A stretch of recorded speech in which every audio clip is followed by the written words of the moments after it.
Hey guys, ETN here from Sunbros, and it's time for another Hero Quick Look video, and today we're going to be talking about Zill. Zill is a class mage assassin. His role is mobility finisher. As you guys can see in the bottom left, he is very squishy, but his ability damage is maxed out and his difficulty is very close to the top also. Zill's passive, Dust Devil. Zill's abilities place mark of wind on their targets when dealing damage. At 3 stacks, enemies' movement speed is reduced. The marks last for 5 seconds. When Zill's normal attacks deal damage to targets with 3 marks, the cooldown for wind shifts is immediately refreshed. That's the second ability. And Zill's normal attacks deal additional magic damage. Very long passive. First ability, Windblade. Zill tosses his scythes forward, dealing damage to all enemies in their path and reducing their movement speed. The scythes then fly back to Zill and deal extra damage to all enemies in the path again. Zill's second ability, Wind Shift. Zill blinks to the target location and deals damage to nearby enemies. Now with a passive, this can be done back to back if you know how to time it right. Zill's ultimate, Tornado. Zill turns into a tornado for 1.5 seconds, attacking all nearby enemies, dealing a bunch of magic damage to everyone hit.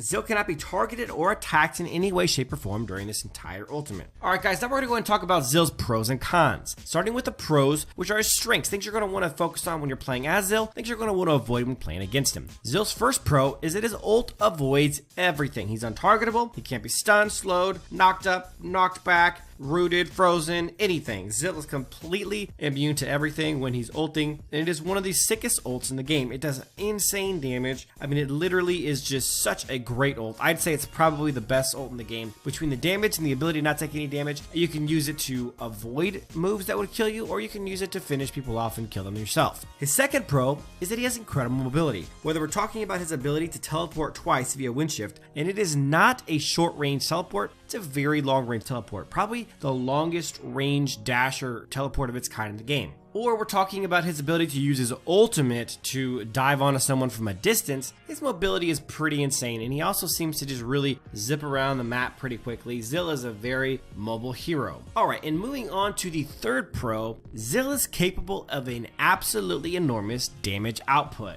To me, he really ranks up there with both mages and assassins in the kind of damage he can output, and not only do all 3 of his abilities cause a good amount of damage, but because of his passive and the way that he's built, his basic attacks also deal a lot of damage when things are on cooldown, which is extremely rare for a mage and even an assassin at times. Now we're going to move on to the cons, which is the weaknesses of Zill, things you're going to want to stay away from if you're playing as him, and things you're going to want to exploit if you're playing against him. Con number 1 is that Zill doesn't have any hard crowd control. Whether you're talking about mages or assassins, most mages and assassins have some form of crowd control, hard crowd control, or another, whether it's a knock up or a stun or a knock back or anything of that sort, something that displaces enemy heroes, something Zill does not carry. Con number 2, Zill is very difficult to play. He's probably one of the hardest heroes in the entire game to master, to get really good with, so beware when you're going to buy Zill, because he's got such a great kit that it's going to take you a while to really get good with him, and you may feed for a bit while you're learning how to maximize his potential. And last but not least, the third con is that Zill is, in my opinion, best taken in jungle. The issue is that learning to farm as Zill in the jungle is very hard. He doesn't have very good natural jungling abilities, and it causes for some slow farming until you really start to get it down, and even then, he's still not one of the faster junglers in the game by a mile. So guys, that is it for this Zill video. I hope you guys enjoyed it. I want to make sure that I reiterate the fact that Zill, even though he's very difficult to play and he does have some cons, is literally one of the top 3 heroes in the game. He's so strong right now, especially in NA. But I hope you guys enjoyed this content, this video. If you did, please give it a thumbs up, subscribe to the channel, check out our other Hero Quick Look videos, and of course, head over to the channel, check out our new top 5 series and our new series on how to play Arena of Valor. Thanks for watching, guys, and as always, until next time.